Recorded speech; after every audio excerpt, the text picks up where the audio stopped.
Assalamualaikum warahmatullahi wabarakatuh. Perkenalkan, nama saya Deha Kumala Dewi. Saya dari Prodi Manajemen MJJ 103. Di sini saya akan menjelaskan tentang tantangan dan peluang ekonomi digital di Indonesia, bertemakan mendorong pertumbuhan bisnis dan UMKM. Ekonomi digital di Indonesia telah mengubah cara kita berbisnis, berinteraksi, dan menjalani kehidupan sehari-hari.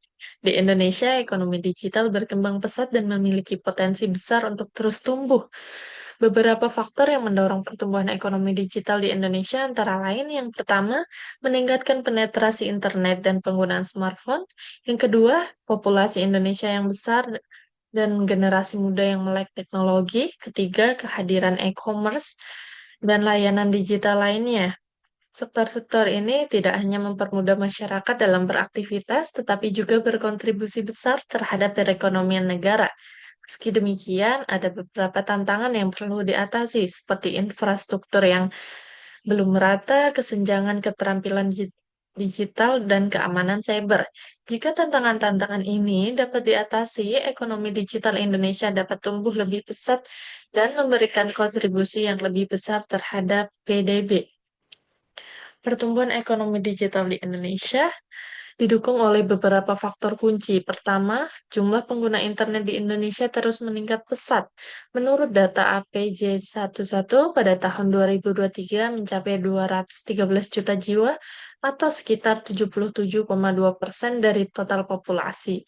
Kedua, penggunaan smartphone yang semakin umum juga mempermudah masyarakat mengakses berbagai layanan digital. Ketiga, nilai transaksi e-commerce juga mengalami pertumbuhan yang signifikan.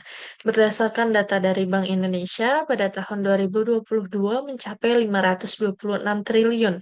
Selain itu, investasi di sektor teknologi juga dapat meningkat mencapai 8,2 miliar US dollar pada tahun 2022.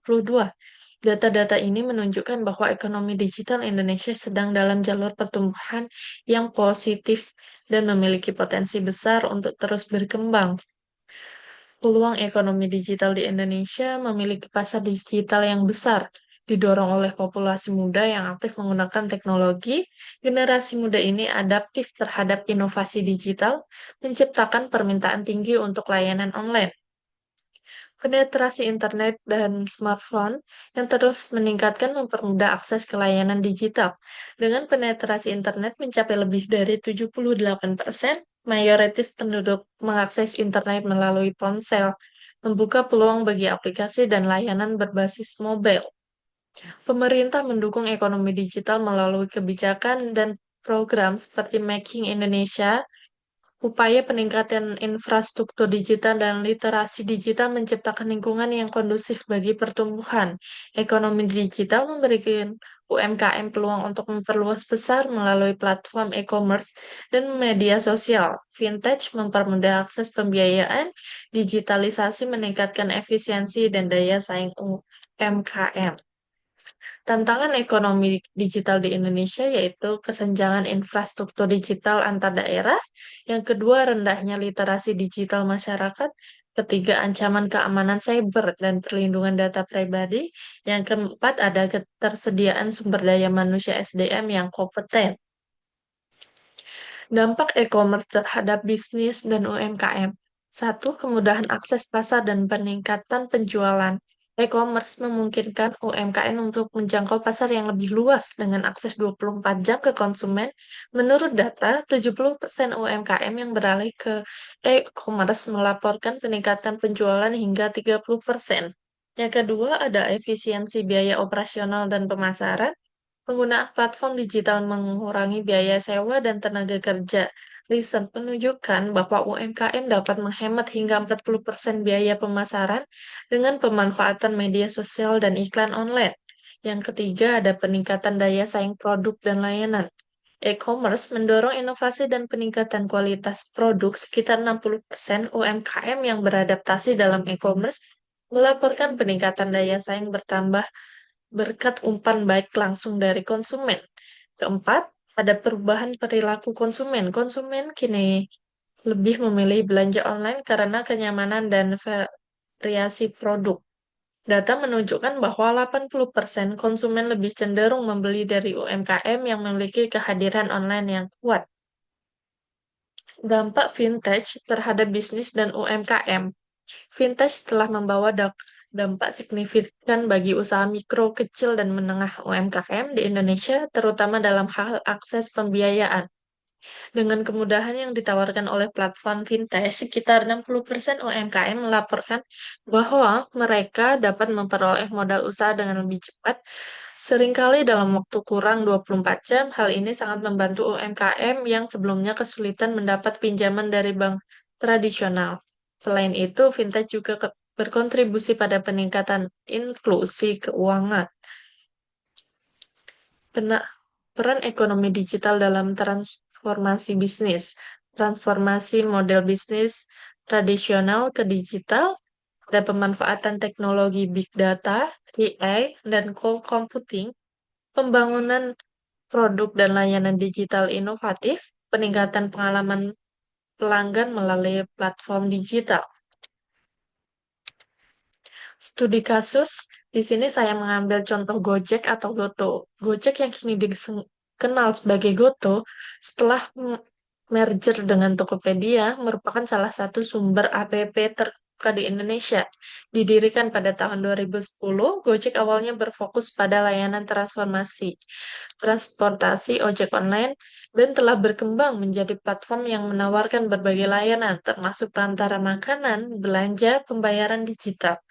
Saat ini, Goto memiliki lebih dari 170 juta pengguna terdaftar, lebih dari 2 juta mitra pengemudi, menjadikan salah satu ekosistem digital terbesar di Asia Tenggara. Inovasi layanan Goto sangat beragam, mulai dari layanan transportasi hingga pengantaran makanan atau GoFood. Goto mencatat diri dari bursa saham dengan nilai IPO mencapai 1,1 miliar US dollar, menjadikan salah satu IPO terbesar di Asia Tenggara. Dengan demikian, Gojek atau Goto tidak hanya mengubah cara orang bertransaksi, tetapi juga memberikan kontribusi besar terhadap perekonomian dan penciptaan layanan kerja di Indonesia. Peran pemerintah dalam mendukung ekonomi digital, yang pertama ada pengembangan infrastruktur digital dan jaringan internet. Pemerintah Indonesia telah berkomitmen untuk meningkatkan infrastruktur digital sebagai fondasi bagi pertumbuhan ekonomi digital. Yang kedua, ada penyusunan regulasi yang adaptif dan mendukung inovasi. Pemerintah juga berperan dalam menyusun regulasi yang mendukung inovasi di sektor digital. Undang-Undang Cipta Kerja yang disahkan pada tahun 2020 bertujuan untuk menciptakan iklim investasi yang lebih dari mempermudah proses perizinan bagi STEM dan perusahaan digital. Yang ketiga ada program pelatihan dan literasi digital bagi masyarakat. Yang keempat ada dukungan pembiayaan untuk stratum dan UMKM digital. Peran umum dalam ekonomi digital.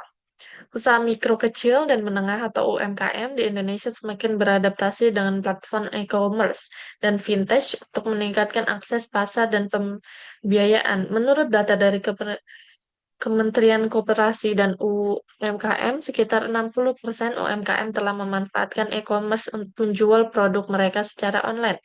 Sementara 40% UMKM melaporkan penggunaan layanan vintage untuk mendapatkan modal usaha dengan lebih cepat dan mudah. Ekonomi digital Indonesia dari tantangan menuju kesuksesan. Ekonomi digital di Indonesia menawarkan potensi besar dengan populasi muda yang melek teknologi dan penetrasi internet yang terus meningkat, di mana e-commerce dan fintech menaikkan peran krusial dalam mendorong pertumbuhan bisnis dan UMKM. Namun, tantangan seperti kesenjangan infrastruktur digital, interaksi digital yang rendah, dan ancaman keamanan cyber memerlukan perhatian khusus untuk memaksimalkan peluang ini. Pemerintah perlu meningkatkan investasi dalam infrastruktur digital, memperkuat regulasi, dan mendorong program literasi digital. Baik, terima kasih. Sekian dari saya. Kurang lebihnya mohon maaf. Wassalamualaikum warahmatullahi wabarakatuh.